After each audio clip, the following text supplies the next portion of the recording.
Bienvenue sur ce podcast sur l'immortalité, l'immortalisation de la conscience. Aujourd'hui, nous allons parler de Kumbhaka, la suspension du souffle et l'ouverture des portes de l'immortalité.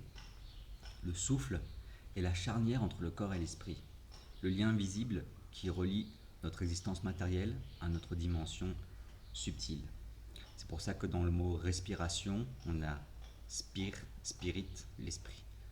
Depuis les temps les plus anciens, les yogis, les maîtres taoïstes et les alchimistes ont compris que contrôler le souffle, c'est contrôler la vie elle-même. Ils savaient aussi que ralentir, suspendre ou maîtriser l'air vital permettait de ralentir l'usure du corps, d'expanser, d'étendre la conscience et de modifier la perception du temps.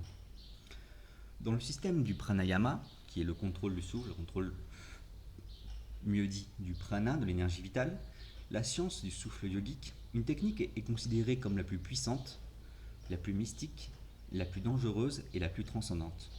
Kumbhaka, la suspension du souffle. Ceux qui ont pénétré les mystères de Kumbhaka ont découvert une brèche dans le temps, une méthode qui permet non seulement de renforcer et purifier le corps, mais aussi d'accéder à un état d'immobilité absolue. Le souffle s'arrête, l'esprit se dissout dans l'entièreté et l'être touche les portes de l'immortalité. Pourquoi ? Parce que la respiration est intimement liée au vieillissement et à l'usure du corps. Plus un être respire, plus il s'oxyde, plus il brûle son gîne, plus il s'épuise. A l'inverse, ralentir la respiration, suspendre le souffle et maîtriser l'absorption d'oxygène et de prana sont les clés pour ralentir ou même parfois inverser le vieillissement biologique et activer des états de régénération profonde. Dans les textes ésotériques, il est souvent dit « un être qui ne respire plus ne meurt pas ». Une énigme, un secret que certains ont su percer. Voyons maintenant donc la relation entre le mystère de Kumbhaka et l'arrêt du temps. Kumbhaka peut signifier rétention en sanskrit ou suspension. Ce terme décrit donc l'arrêt du mouvement respiratoire à l'instant où ni l'inspiration ni l'expiration ne se produisent. Le corps entre en stase. Les fluctuations du mental cessent immédiatement. Les yogis et les mystiques considéraient que lorsque le souffle s'arrête volontairement, le temps cesse d'exister, car le souffle est la manifestation de l'écoulement du temps dans le corps humain. Plus nous respirons, plus nous vieillissons.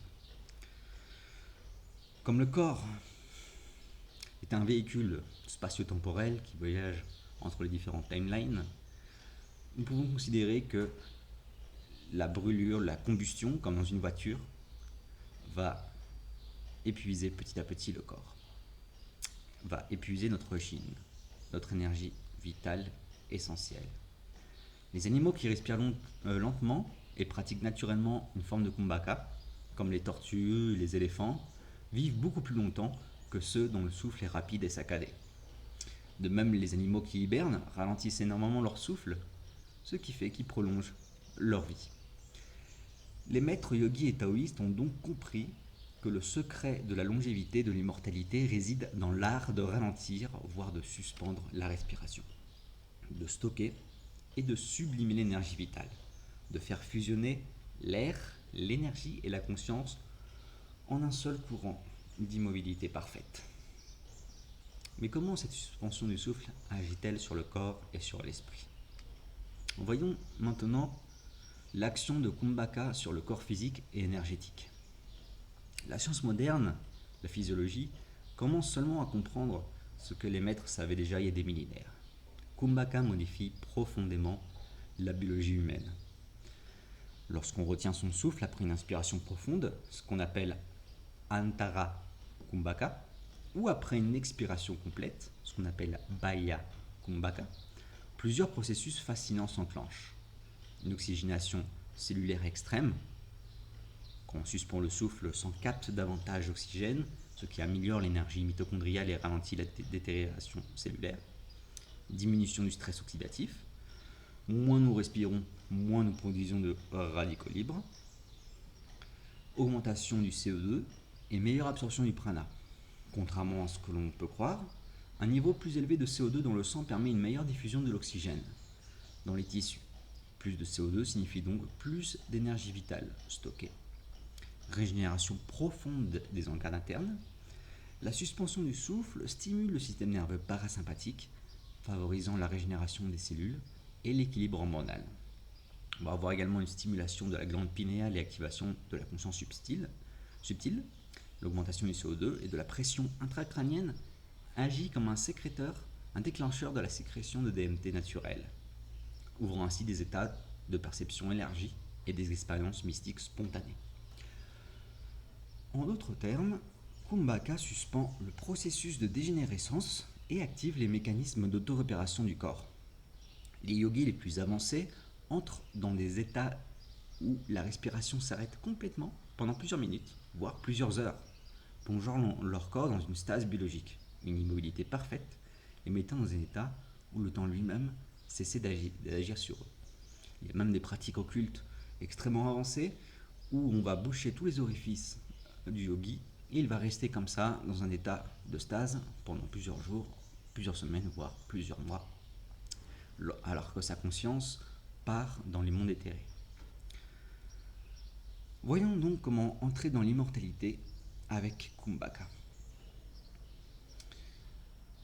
Pour les yogis immortels, les ermites légendaires de l'Himalaya et d'autres contrées, certains ermites étaient donc capables de rentrer dans cet état de samadhi, d'illumination parfaite, où leur souffle disparaissait totalement. Leur corps ne se détériore plus, leurs fonctions vitales se réduisent au strict minimum pour avoir un battement de cœur toutes les minutes, toutes les 5 minutes. Il y a même certains récits où on dit que des yogis ont été retrouvés des dizaines d'années plus tard, avec leur corps intact, sans aucun signe de putréfaction, comme s'ils avaient simplement arrêté le temps. Cela nous amène donc à cette vérité cachée. Le vieillissement n'est pas inévitable. Le vieillissement est évitable. Le vieillissement n'est pas inévitable. Il est simplement le résultat d'un rythme biologique que l'on peut ralentir et même reprogrammer, voire inverser. Lorsque Kumbhaka est maîtrisé à un niveau avancé, le corps et l'esprit entrent dans un champ de stabilité absolue, où le temps perd son emprise. L'être devient un point fixe au mouvement de l'univers, un centre d'immortalité parfaite au milieu du flux incessant du monde. C'est la clé de l'immortalité. Remonter la source du souffle, là où la respiration ne fluctue plus, l'esprit fusionne avec le temps et le corps dans un silence absolu. Comment pratiquer donc Kumbhaka ? Si l'on veut activer ce potentiel, il faut vraiment procéder avec une progression lente, stable et consciente. On va commencer par des cycles simples de rétention, après l'inspiration, après l'expiration, et on va allonger progressivement la durée. Lorsque l'on s'approche de l'immobilité respiratoire, un phénomène étrange peut se produire. L'air devient superflu, l'énergie circule sans obstruction, l'esprit s'ouvre à une perception nouvelle du réel. Un peu quand on rêve, on n'a pas besoin de respirer dans le rêve. Alors quelque chose change en nous. On comprend que le souffle n'est qu'une habitude, une fonction que l'on peut transcender. On réalise que respirer est une option. Et dans cet espace que l'on trouve entre deux souffles, entre un cycle inspiratoire et respiratoire, on peut trouver donc dans cette suspension parfaite du mouvement les portes de l'éternité. Avant d'entrer dans cet état donc de suspension du souffle, on va quand même devoir se préparer. Ça ne suffit pas de simplement retenir l'air dans les poumons. Il faut aussi amener la conscience et la fusion subtile entre le contrôle du souffle, l'apaisement du mental et la rétention de l'énergie vitale. Donc il y a une certaine conscience qui doit se faire. Il faut prendre conscience du chi, du prana. Il faut donc pour cela purifier les canaux énergétiques pour que la circulation du prana se fasse sans obstruction. Le souffle est l'expression du flux vital. Et donc s'il rencontre des résistances, on va pouvoir peut-être sentir des douleurs. Dans le dos, dans les organes internes, des blocages dans la respiration. Donc on va sentir toutes ces obstructions qu'il va falloir évacuer. On peut utiliser d'autres pratiques, comme par exemple le Bastrika, Kapalabhati, la respiration du feu, etc. Le Qigong, on en reparlera dans d'autres podcasts. Le but est donc d'équilibrer Ida et Pingala, les deux canaux centraux, les deux nadis centraux qui passent à l'intérieur de la colonne vertébrale. Et une fois que ces canaux vont être purifiés, on va pouvoir bénéficier vraiment de la rétention du souffle. Parce que tout le prana va pouvoir circuler librement. Parlons donc maintenant de Antara Kumbhaka, la rétention qui se fait après l'inspiration, en remplissant les poumons d'air et en bloquant la pression intracrânienne s'élève, la circulation respiratoire, la pression intracrânienne s'élève, la conscience s'affine. Le sang capte plus efficacement l'oxygène. On peut activer aussi Jalandhara, Jalandhara, Bandha, donc une certaine contraction de la gorge à l'intérieur, et Mula Bandha, la contraction du périnée, pour verrouiller l'énergie et empêcher ainsi la dispersion. L'attention va donc se focaliser sur la montée de cette énergie le long de la colonne vertébrale. Une ascension qui élève l'état de perception et modifie la relation au temps. Lorsque l'expiration survient, elle doit être lente, contrôlée, comme une onde qui relâche la tension et redistribue l'énergie accumulée dans chaque cellule du corps. On ne doit pas sentir un état d'angoisse, extrême, de mal-être parce qu'on a trop poussé au-delà de nos limites. Il est bien de pousser au-delà de nos limites, mais il ne faut pas rentrer dans un état de panique où le cœur s'emballe trop. Il faut donc contenir l'énergie dans un espace où l'absence de mouvement crée une stabilité intérieure inédite.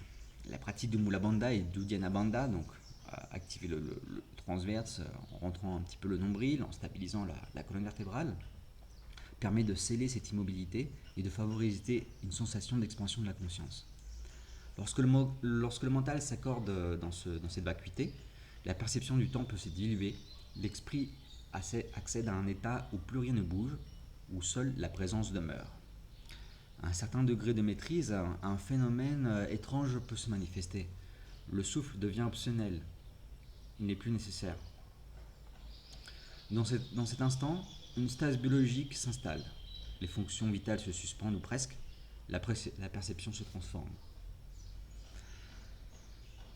Assis donc en posture stable, le corps droit, les yeux clos ou mi-clos, on dirige l'attention vers l'espace entre les sourcils. Ici, la concentration devient une clé. L'observation du silence intérieur, sans lutte ni tension, ouvre cet espace où la respiration n'est plus un besoin impérieux. À mesure que la rétention se prolonge, une sensation d'expansion se manifeste, une dissolution progressive de la sensation corporelle. Les limites du corps deviennent floues et une immersion totale dans le moment présent s'installe. Il ne s'agit plus d'un simple exercice respiratoire, mais d'un accès à une dimension où l'énergie se suffit à elle-même. Maîtriser Kumbhaka, donc, ce n'est pas seulement apprendre à retenir son souffle, à faire de l'apnée, mais c'est suspendre la dépendance au monde extérieur. Chaque instant de rétention est une invitation à pénétrer dans une dimension où l'énergie devient stable, le mental s'efface, seule subsiste la pure conscience. Lorsque le souffle s'arrête, la roue du samsara, du cycle de recyclage, de réincarnation, cesse de tourner et l'être, libéré du temps, se tient à la lisière de l'éternité.